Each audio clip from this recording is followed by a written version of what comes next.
Double meaning Bhojpuri गानों पर सख्ती। सम्राट चौधरी का बड़ा आदेश, अब सार्वजनिक जगहों पर अश्लील गाने बजाए तो होगी जेल। सम्राट चौधरी का ऐलान, महिलाओं की गरिमा से कोई समझौता नहीं। ऑटो और समारोह में डबल मीनिंग गाने बजाए तो होगी कानूनी कार्रवाई।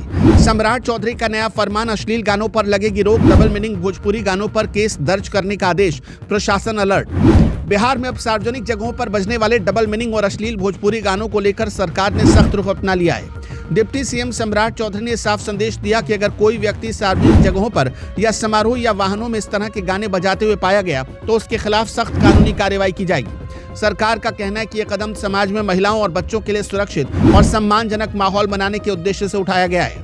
दरअसल पिछले कुछ समय से ये शिकायतें लगातार सामने आ रही थी कि सार्वजनिक आयोजनों, बाजारों और खासतौर पर त्योहारों के दौरान तेज आवाज में ऐसे गाने बजाए जाते हैं जिनके बोल आपत्तिजनक माने जाते हैं। कई सामाजिक संगठनों और महिलाओं ने इसे लेकर चिंता जताई। इसी के बाद डिप्टी सीएम ने गृह विभाग और पुलिस प्रशासन को निर्देश दिया कि राज्य भर में विशेष अभियान चलाकर ऐसे मामलों पर नजर रखी जाए।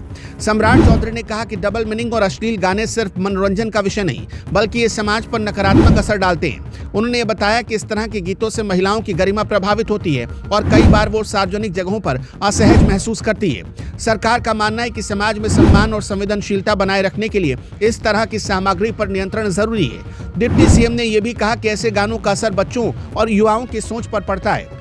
जब कम उम्र के बच्चे बार बार इस तरह की भाषा सुनते हैं तो उनकी मानसिकता और व्यवहार पर इसका असर दिखाई देने लगता है। इसी वजह से सरकार ने इसे सिर्फ कानून व्यवस्था का मामला नहीं, बल्कि एक सामाजिक जिम्मेदारी के रूप में देखा है। नए निर्देशों के मुताबिक पुलिस प्रशासन को गुरुवार से ही सभी जिलों में विशेष अभियान शुरू करने के आदेश दिए गए।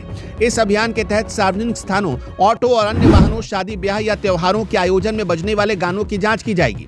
अगर किसी जगह पर नियमों का उल्लंघन पाया जाता है तो तुरंत प्राथमिकी दर्ज की जाएगी। खासतौर पर होली के दौरान अतिरिक्त सतर्कता बरतने को कहा है। उन्होंने कहा है कि त्योहारों का माहौल खुशियों और आपसी सम्मान का होना चाहिए, लेकिन कई बार तेज आवाज और आपत्तिजनक गानों की वजह से विवाद पैदा हो जाते हैं। ऐसे में पुलिस को पहले से तैयार रहने की जरूरत पड़ने पर तुरंत कार्रवाई के स्पष्ट निर्देश दिए गए हैं। सरकार ने स्पष्ट किया है कि नियमों का उल्लंघन करने वालों के खिलाफ भारतीय न्याय संहिता 2023 की धारा 296, 79 और अन्य संबंधित धाराओं के तहत केस दर्ज किया जा सकता है। अधिकारियों को यह भी कहा गया कि अभियान के दौरान कानून का पालन पूरी निष्पक्षता और पारदर्शिता से किया जाना चाहिए, ताकि किसी निर्दोष व्यक्ति को परेशान न होना पड़े। इस फैसले के बाद राज्य में अलग अलग तरह की प्रतिक्रियाएं सामने आ रही हैं। कुछ लोग इसे समाज में सकारात्मक बदलाव की दिशा में उठाया गया कदम बता रहे हैं, तो कुछ लोगों का कहना है कि मनोरंजन और अभिव्यक्ति की आजादी पर भी ध्यान दिया जाना चाहिए। हालांकि सरकार का कहना है कि उसका उद्देश्य किसी रचनात्मकता को रोकना नहीं, बल्कि सार्वजनिक जगहों पर मर्यादा बनाए रखना है।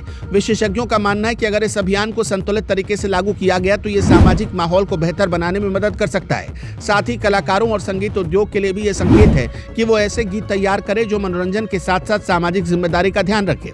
डिप्टी सीएम सम्राट चौधरी ने अंत में दो टूक कहा कि महिलाओं और बच्चों की सुरक्षा से कोई समझौता नहीं किया जाएगा। उन्होंने पुलिस और प्रशासन से अपील की कि वो कानून का पालन सख्ती से कराएं, लेकिन साथ ही लोगों को जागरूक भी करें ताकि समाज में सकारात्मक बदलाव लाया जा सके।